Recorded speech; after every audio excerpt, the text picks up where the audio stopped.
Hello and welcome to One Trek Mind. I'm Michael. And I'm Raptor. And today we're going to be discussing the use of pop culture, media, or the lack thereof in Star Trek.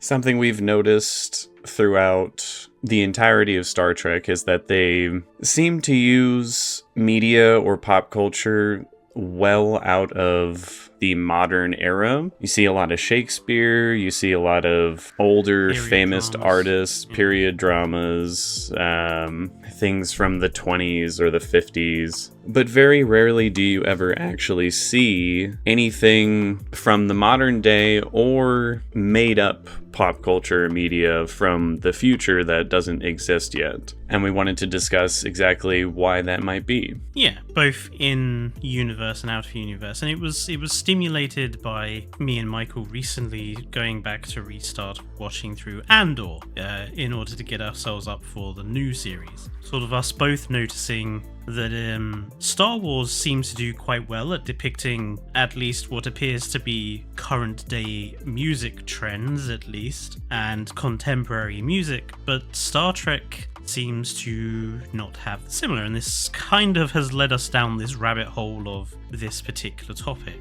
So I'm not sure where to start. Maybe the best place to start is sort of what do we actually see from at least Earth, because Star Trek has been pretty good at showing us other cultures, music, games, at least as far as we have seen Vulcan games, we've heard Vulcan music, we've heard Klingon opera, we've heard of Klingon sports. Never actually directly seen them except for some uniforms that Tasha and Worf were wearing, but again, we know they exist and they've at least alluded to them. Yep, and we had also the infamous game brought by, I think it was the Wadi in Deep Space Nine, which resulted in Count 2-4, Alamarain, and all that. And yet, there doesn't seem to be... Yeah, there doesn't seem to be anything contemporary from Earth. What we do see is, like you say, sort of period piece, really. I think the most modern Star Trek gets is maybe jazz music, because I think that's, 30s, 50s?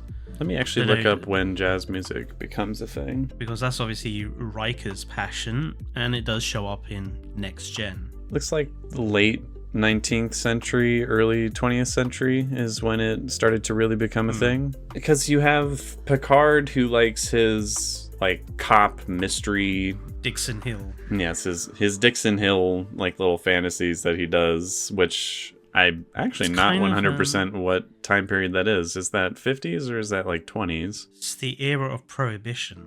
That would be the 20s then, wouldn't it? Maybe it might be the 50s. There must be something on Memory Alpha that will tell me. Maybe not. It just says 20th. Okay, so 1941. Yeah, so 1940s for there. Sherlock Holmes, obviously, with Data, and that's Sir Arthur Conan Doyle, so that's way back. You have Janeway with, was it Michelangelo? Leonardo da Vinci. Leonardo da Vinci. One of those artists. And also her period sort of drama thing that she occasionally see go into in, I think, season 1 or 2. Paris with the, what is it called? Chaotica, Bride of Chaotica episode. I want to get to Tom Paris in a little bit, because I think he is one of the few people that is actually making something contemporary. But I think the first place is, I think that we have to draw a distinction between the holodeck and music and film in order to make this conversation easier. Because the holodeck is quite a lengthy conversation, which we can go to in a minute. The only time we ever hear of a movie is in Enterprise. Captain Hernandez mentions to Archer that a new Third World War epic had taken all the awards. It's the only time we hear mention of a movie. So, yeah, when it comes, let's start with music. It's probably the easiest bit to start with. Why do we think the only Earth music we hear is jazz and that sort of thing? Well, I have two theories, and this kind of applies to the whole broader topic of movies, music, everything. I think both of these are probably, at least in part, why they don't bring it up. For one, it's difficult to come up with a brand new song or movie or anything like that. To ask your team to create a brand new genre of music or to write an entire song just for the sake of like world building, it's kind of a big ask, and it also leads you into the potential worry of, well, what if this doesn't line up when we actually hit that year? They're like, oh, this is a song from the 2030s, and then we get to the 2030s and people watch that episode and they're like, this isn't at all what the music or movies of this time period are like. This is pulling me out of it now. So I think there's an inherent risk with doing something like that. And again, there's also, it's just difficult to ask someone to come up with a whole new piece of music or anything like that. It's quite a lot when you can simply just pluck things from way back before our time that are, they're fixed in time. They cannot change. You can just throw that in there and be like, well, yep, that's what it was, and not have to worry about the future, changing course and potentially ruining the vision of what you're trying to create. Yeah, out of universe reasons, I would agree it's probably the difficulty. I also think that familiarity for the audience, it works quite well to as far as music goes, to be able to hear something and us recognize the real world background for it. Mm-hmm. This is going to sound really weird. I also think there's an element of snobbery to it. A lot of the music we hear in Star Trek is, I suppose I would bracket under the term posh. True, lots of jazz, lots of orchestral. Yeah, very, very classical in nature. Classical, very upper class, very it's the sort of thing you'd expect at a sophisticated dinner party, as opposed to Star Wars, who goes in for rock and roll and that sort of thing. I mean, they have their, what is it called, jizz, which is literally just jazz, but it's their spaced version of it. I mean, in universe, there could be a reason for them going for the more posh style of things, because they've done studies on like listening to like orchestral music while studying for something. It actually helps your brain kind of like move through the facts and retain information, as opposed to songs with lyrics, which usually make it more difficult to do. So maybe in universe, it's like, oh, well, they're trying to keep their minds clear as they're focusing on their duties and trying to better themselves and this and that. I could see that as a potential like in-universe explanation for them going for older styles of music as opposed to more contemporary ones. I think one of the problems is in-universe, at least, and it's something that I think the show certainly struggled with in the legacy shows, and it only really started trying to solve the problem with the newer shows, is the Earth-centric nature of a lot of Starfleet and the Federation. All the ships were named after places on Earth. The music is all Earth. It's only recently that we've got more interesting ship names, even if it's just other cultures that aren't Western democracies, for example. And I think it's very weird with how big the Federation is, that we don't know very much about, like, what does Andorian music sound like, or Tellarite, or the only Vulcan we've heard is a horrible funeral dirge. I mean, we've heard Spock play his, True. What is it called? Is it a lute? It's like a lute. I mean, I'm pretty sure that's what it was based on. It's literally called a Vulcan lute, Vulcan harp, or Vulcan lyre. But yeah, I mean, they've shown some music and things from other cultures, and like I know we've heard Klingon opera on several occasions, which is bold of them to attempt like operatic singing for like a new song or something, so I'll give them that. That's a bold choice, and as someone who doesn't really listen to opera, it sure sounds like opera, and like it sure suits the Klingons. A little bit better than the boy band aesthetic that Strange New Worlds gave them. When it comes to movies, I think we have to blame the holodeck for that. Because of it, I can imagine that in in a future where you have the holodeck, would movies still exist? I'm not so sure they would. I'm glad you brought this up because I think they absolutely would still exist. Like, think about VR.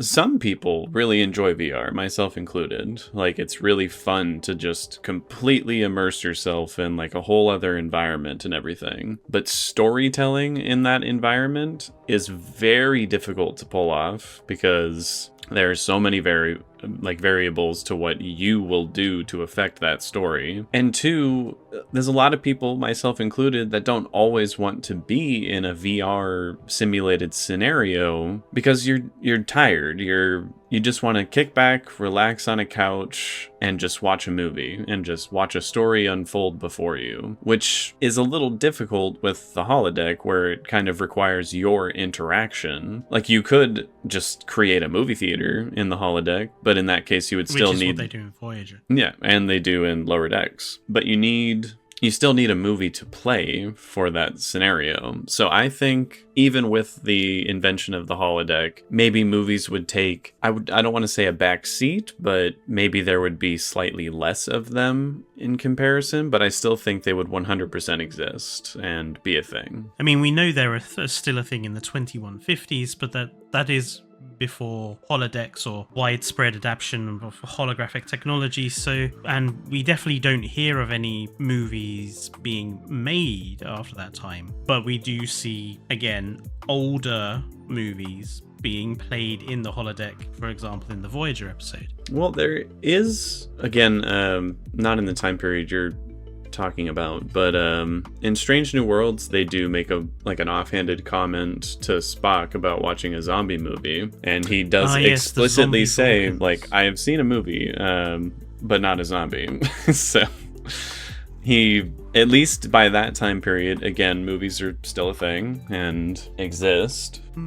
I had forgotten about that one. I think the holodeck is an interesting technology in terms of what you classify it as, because something that I have always been surprised about when it comes to Star Trek on the holodeck is that there is nothing that it seems like games do not exist. Computer games are a massive part of culture now, but it seems like in the future of Star Trek they have disappeared.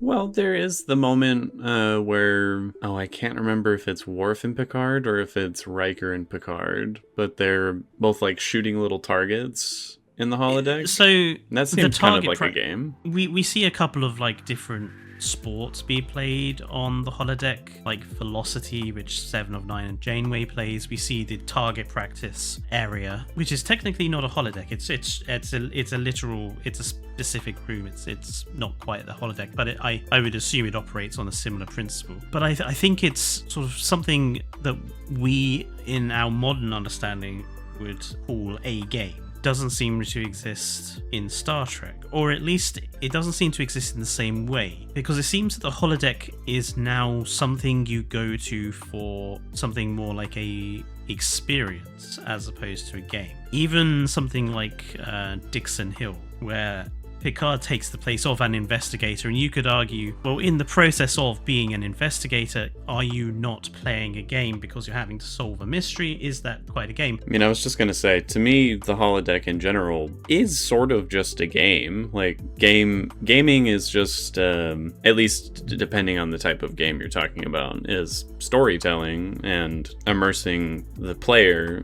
into that story, which is exactly what the holodeck does, specifically with things like Dixon Hill or any story-driven thing like the Sherlock Holmes mysteries and everything. So I think you could argue that is a game. Like, that in itself is just the gaming of the future. Although we don't see anything as obviously a game as, say, the Orville and Gordon's Samurai Village, where you get to fight a troll or some orc or something along those lines, where it's very clearly gamified by various aspects of that particular scene. Do you think the holodeck would include something as, for ease of discussion, like Halo or Skyrim as a holodeck program? I mean, I could definitely see that being a thing, given all the other things we've seen the holodeck do and all the people that have used it. Again, like it's a different genre, but I could see, I don't know, like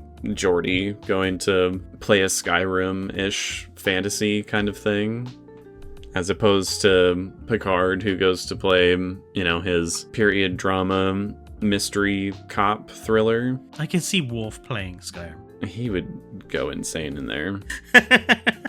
You know, he'd be playing the barbarian role very well. Oh, for sure. I think all these things probably do exist in the Star Trek universe. I just don't think the shows or movies have ever like taken the time to show it. I'm assuming just because there's typically better things to do with the story, and it's like this would sort of just be a world building moment that isn't necessarily super important. But they do take the time to say show Dixon Hill or yeah, but that actually leads into the plot of the episode, which you could do with something else, like more gamified and everything. Like, you could create something contemporary and do the same story in it. I just think it's very interesting that they don't, and is it just the outside the universe reason of we happen to have a period house up the road, or we can go to this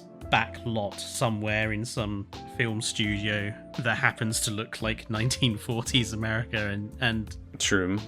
And they don't even have that excuse anymore now that the trailer for season 3 of Strange New Worlds has come out, and it's clear that they're going to do another like 40s, 50s related period drama episode. I'm assuming mostly for the nostalgia of like, hey, do you remember the Dixon Hill stuff and how similar this looks to that? As opposed to them potentially doing something more contemporary, which could have been quite interesting. Do you think that's actually the problem? It's a self-fulfilling prophecy that Star Trek, at least in the original series and Next Generation, showed period stuff, non-contemporary stuff, and ever since they keep doing it in order to reference what's already been shown. I'm sure that's partly the reason, because it's not like they're completely like unwilling to do contemporary stuff. Because again, Strange New Worlds had the episode where they go back in time with La'an, and it's in modern day.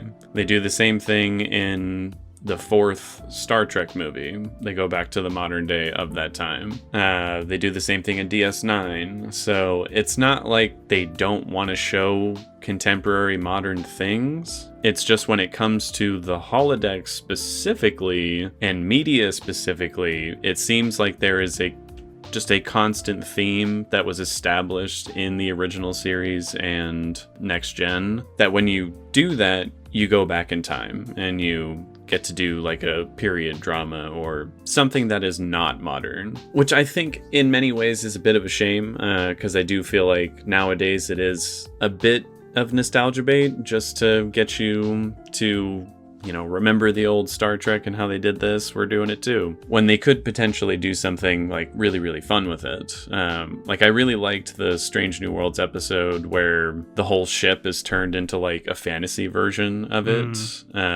So to see something along those lines done like in the holodeck for a story, I think would be really fun and interesting. Like didn't they do like a Robin Hood one in Next Gen? Oh, that was Q. Oh, that was Q. Oh, that's right. It does bring us around to Tom Paris, because he's an interesting one in that, unlike a lot of people, he very much treats the holodeck as a game in many respects, and creates contemporary media. Captain Proton is not a pre-existing program. He has made it himself at the time, just based on early 20th century depictions of space and sci-fi and Flash Gordon and all that. True, but can you really call that modern media if it's still based in older media? I was getting round to this. Obviously you can't, which is where I'm going to delve into a little bit of hypothetical here. I wonder if one of the in-universe reasons that humanity seems stuck in older forms of media is a sort of nostalgic, almost religious. Religious is probably the wrong word, but it's like a reverence for it. No, a reverence for pre-World War III Earth stuff. Because in some respects, it reminds me a bit of humanity in Warhammer 40k, where they don't seem to make anything new and almost reverently worship everything from a previous time before everything went to shit. And I do almost feel that humanity in Star Trek kind of does the same thing. Which is a little weird to me, though, because in Warhammer, it's like, okay, yeah, there was a previous time period where things were good, and now everything is just shit. In Star Trek, there was a really shitty time period after all of the nostalgic moments that they seem to reference, but then there's even better times after that really horrible World War III that I feel it seems weird that they don't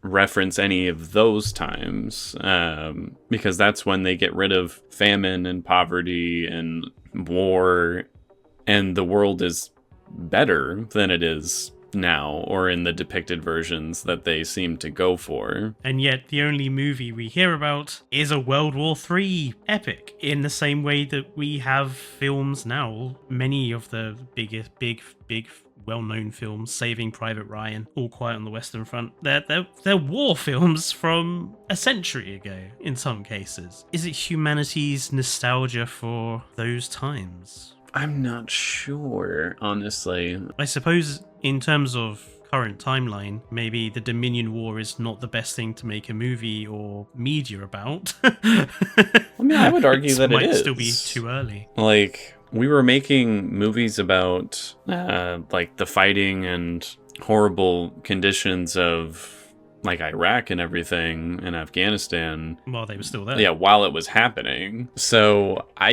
part of why movies will be made like that is for propaganda reasons, to push you to one side or the other. So, to me, it would make sense that they would make movies about the Dominion War to get you to favor one side or the other. So, I don't know. It seems like it might just be a massive thing that's being overlooked in, like, the lore of Star Trek, that, you know, the potential of media to sway you, whether it be for culture, really.